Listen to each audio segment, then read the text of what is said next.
Oke, untuk bekal yang disiapkan untuk ke dunia kerja ya. Jadi tiap tiap masing-masing orang tuh pasti bakal mempersiapkan bekalnya untuk menghadapi dunia kerja. Karena dunia kerja adalah dunia yang sesungguhnya yang kita hadapi, bukan dunia kuliah ya. Dunia kuliah adalah dunia persiapan kita sebelum memasuki dunia kerja. Nah, tiap individu pasti persiapannya beda-beda ya. Jadi kalau dari saya sendiri, persiapan itu tergantung dari tujuan kalian. Misalnya nih, kalian dari kuliah, tujuan kalian untuk apa sih setelah kuliah? Terus kalian mau ngapain sih setelah kuliah? Dan setelah kuliah ini kalian harus meraih apa sih? Nah, jadi kalau untuk dari saya sendiri, itu tergantung dari kalian masing-masing. Nah, kalau pengalaman uh, saya pokoknya habis kuliah harus langsung dapat kerja. Nah, gimana sih caranya biar bisa langsung dapat kerja? Nah, jadi saya mempersiapkan diri saya untuk menjadi pribadi yang bisa bersaing dengan cepat di dunia kerja. Seperti itu. Nah, hal-hal apa aja sih yang harus saya siapin? Itu banyak banget ya. Mungkin bisa kita bahas satu-satu Mbak Via. Uh, itu kalau dari saya sih intermezzonya. Mungkin dari Mbak Via Ya, bisa kasih pembukaan lagi.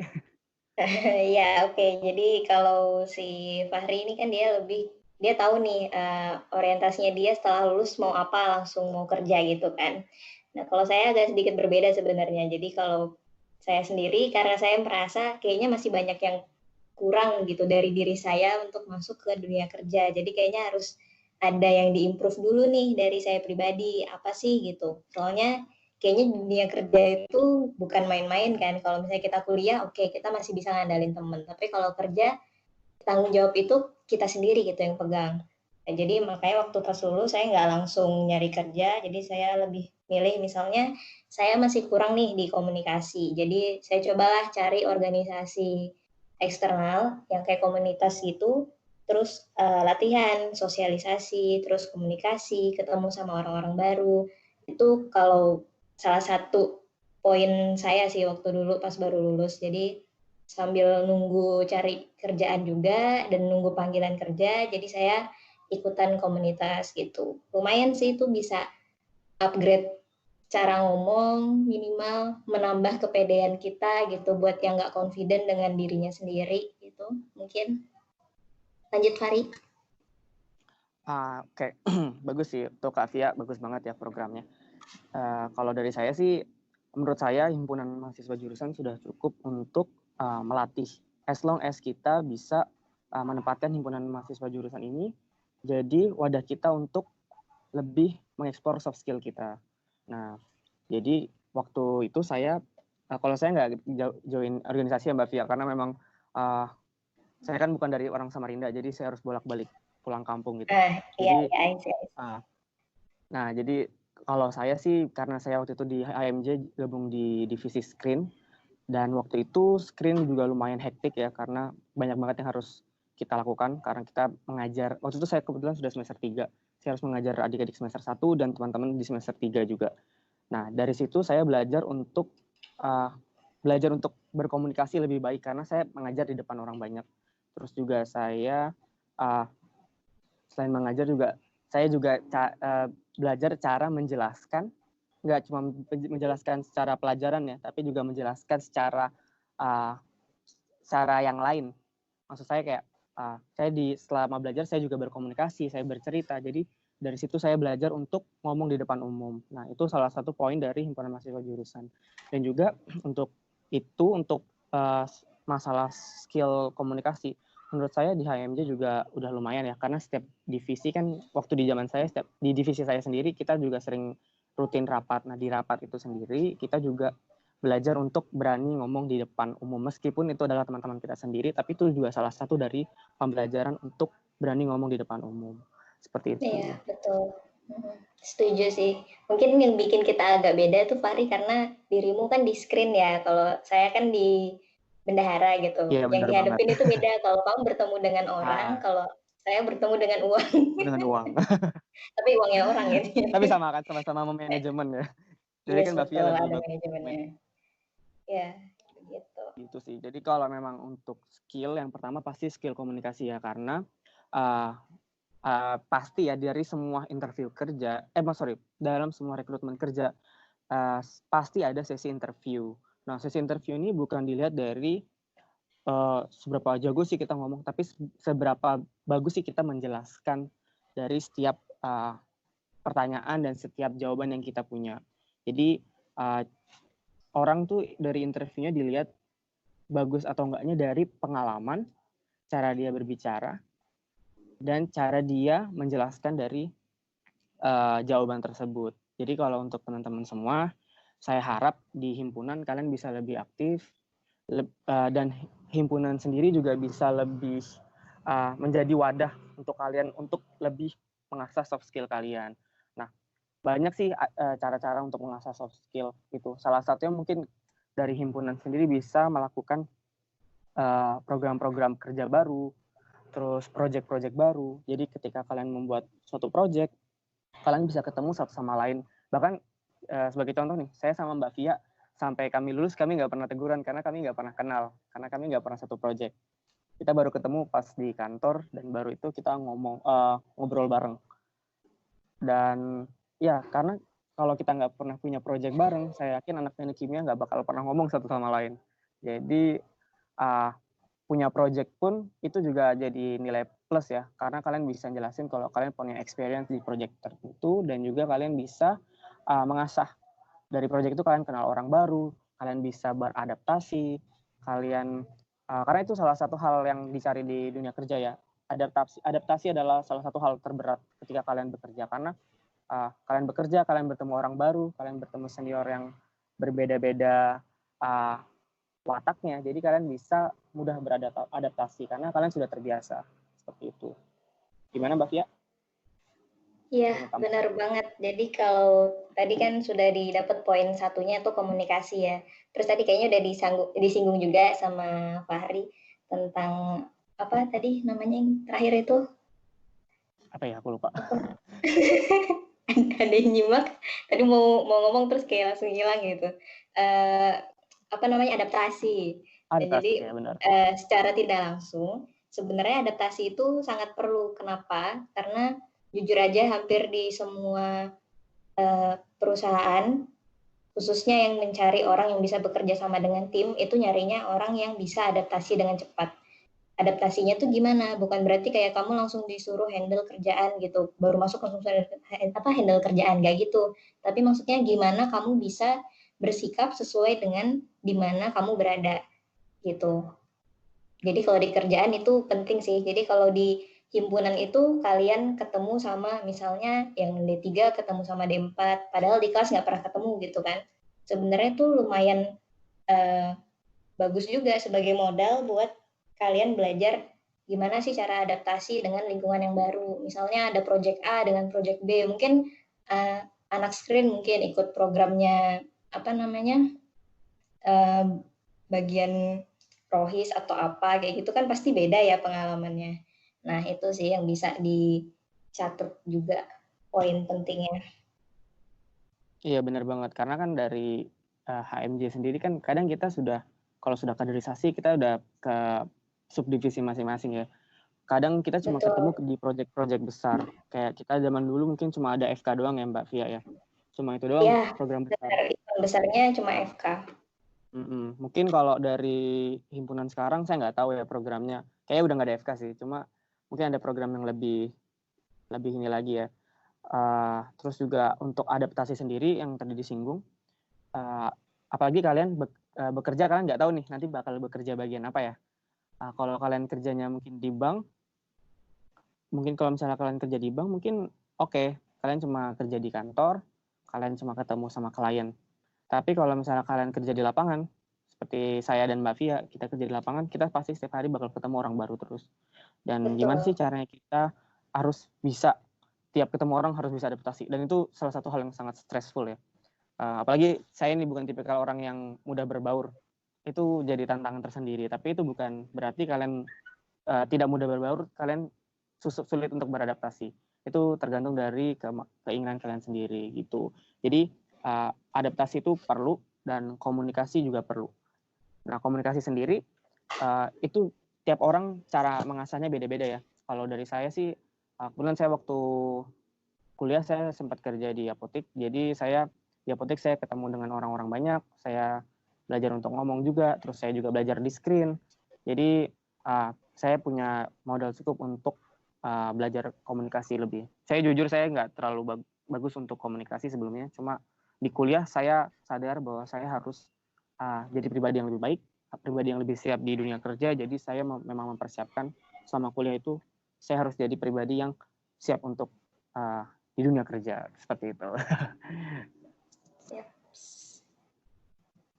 Aku Terus tambah sedikit kali ya, Fahri.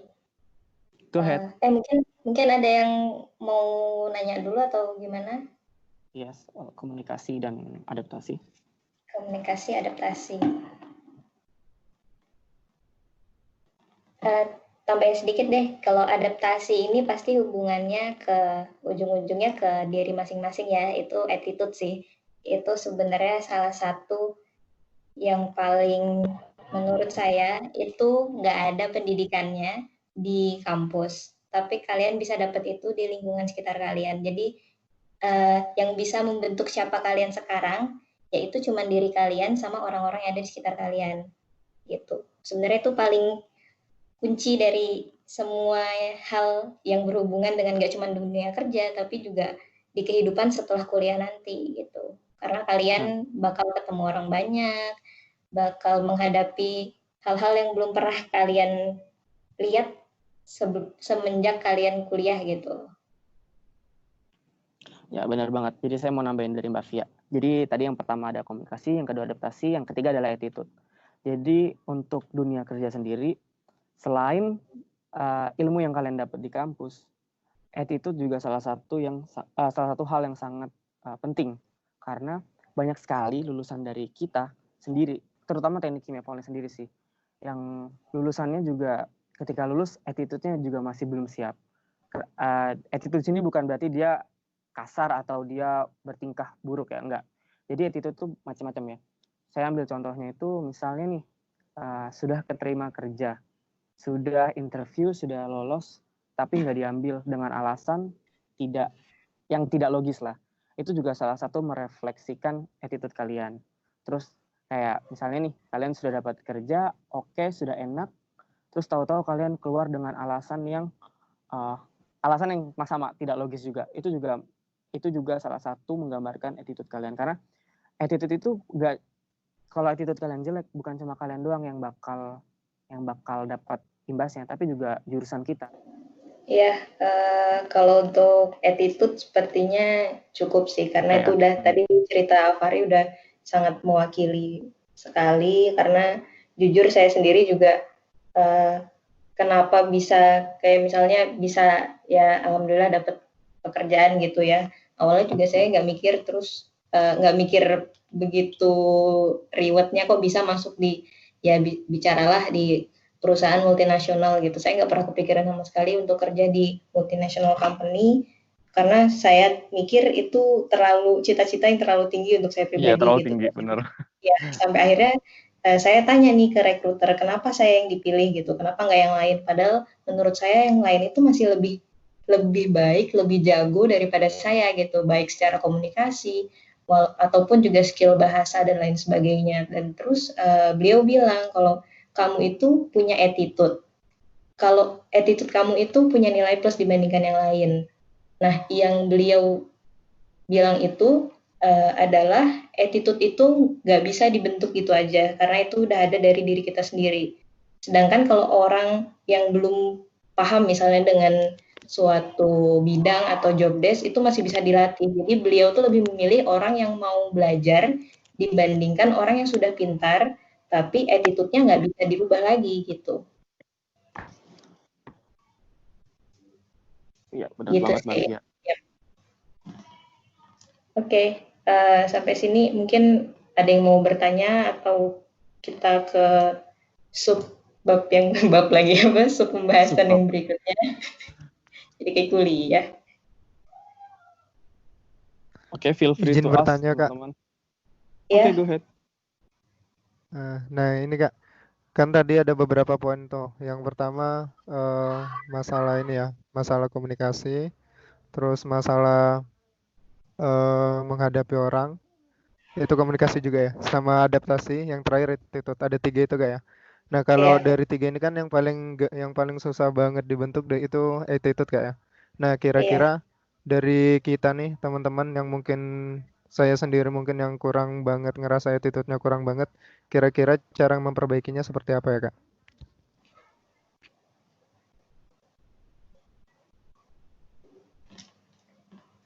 Cara Hmm. memperbaikinya ya. Sebenarnya bukan memperbaiki sih, soalnya kan kita eh, nggak, ibaratnya gimana ya, kita nggak tahu ya sebenarnya kita ini baik nggak sih gitu, buat diri kita sendiri ataupun ke orang lain. Jadi sebenarnya kalau saya pribadi, hal pertama mungkin eh, you have to know yourself dulu. Kamu harus tahu diri kamu itu siapa, kamu tuh orangnya gimana, kamu tuh orangnya yang mau ada niatan untuk berubah atau enggak. Berubahnya maksudnya berubah untuk menjadi lebih baik gitu ya. Nah, setelah kamu udah tahu dirimu itu tipe yang seperti apa, nah baru kamu boleh minta advice ke teman-teman atau orang-orang di sekitar kamu. Maksudnya kayak aku nih orangnya gimana sih gitu. Cari orang yang mau jelasin tentang diri kamu tuh secara belak-belakan. Kalau saya sih gitu sih.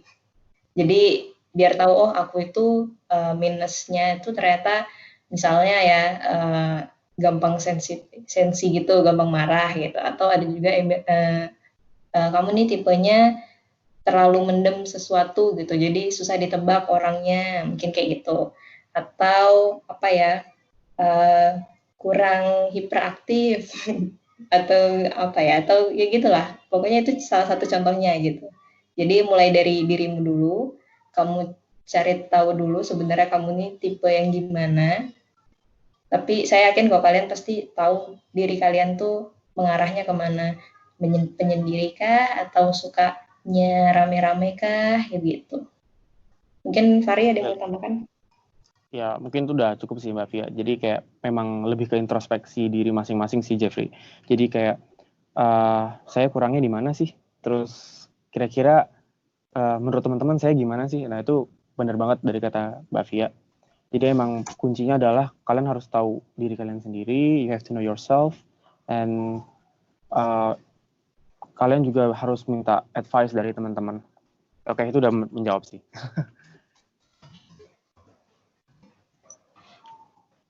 Ada lagi mungkin? Kak mau Berarti, tanya, oh ya silakan. Oke, Ya, ya. silakan.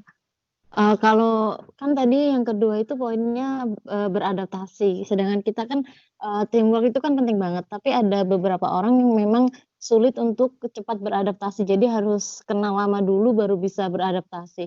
Ada nggak sih Kak tipsnya untuk menangani hal seperti itu biar kita tuh cepat beradaptasi gitu? Oke, kalau dari saya sih, you should push yourself kan. Jadi kamu harus mendorong diri kamu untuk jadi lebih cepat beradaptasi. Jadi kamu harus harus memaksa diri untuk cepat beradaptasi. Kamu nggak bisa, memang benar. Kita nggak bisa memaksakan diri kita sendiri ya, kadang untuk beradaptasi cepat. Tapi as long as kamu bisa memaksa nih, saya harus bisa cepat beradaptasi. Saya harus cepat belajar. Karena orang yang cepat beradaptasi itu adalah orang yang cepat belajar. Jadi kalau kamu memang tipikal orang yang cepat belajar dan kamu sadar kamu bisa, pasti lebih cepat sih. Kalau itu sih dari saya sih gitu. Gimana Mbak Via? Ada yang mau tambahkan? Kalau saya sebenarnya 11-12, cuman kadang juga saya juga pernah merasakan di sisi seperti itu. Mungkin sampai sekarang sih, karena jujur aja ibaratnya saya masih baru gitu kan. Kadang kerja itu dedicated saya tuh di kantor gitu, terus tiba-tiba misalnya diminta ke lokasi itu ketemu bener-bener orangnya baru, saya baru kenal gitu kan. Terus gimana cara mulai adaptasinya? Ya mungkin kamu harus ngomong dulu di awal, kamu ini tipe orang yang gimana, supaya orang yang akan ngajak kamu bicara itu udah paham, oh dia ini begini. Kalau saya pernah sih nyoba kayak misalnya ngomong, oh saya ini tipe orangnya tuh diem, cuman kalau misalnya diajak ngobrol dan itu menurut saya penting, pasti bakal saya lanjutkan. Dan misalnya cocok juga pembicaraannya. Jadi kalau misalnya hal-hal yang kayak sepele atau apa ya ibaratnya ya nggak penting ngapain lah diomongin gitu ya, saya nggak bakal ngobrol balik gitu. Jadi harus dari kitanya juga sih memang. Kita harus tahu gitu kapasitas kita seberapa gitu. Oke. Tapi kalau dari saya sih nggak usah terlalu stres ya untuk menghadapi itu. Ya, Selagi betul. kamu udah berusaha untuk beradaptasi, tapi lingkungan kamu tidak mendukung proses adaptasimu, itu bukan salahmu juga. Bisa jadi lingkunganmu yang memang susah untuk diadaptasikan. Jadi nggak semua orang bisa beradaptasi ya. Kadang juga di lingkungan tertentu mayoritas orang-orang yang tidak bisa beradaptasi. Jadi kadang kitanya juga menyalahkan diri kita sendiri. Tapi it's okay lah. Kalau kamu udah berusaha, tapi kamu juga masih lambat untuk beradaptasi, itu bisa jadi bukan kamu doang yang salah, tapi juga lingkungan kayak gitu.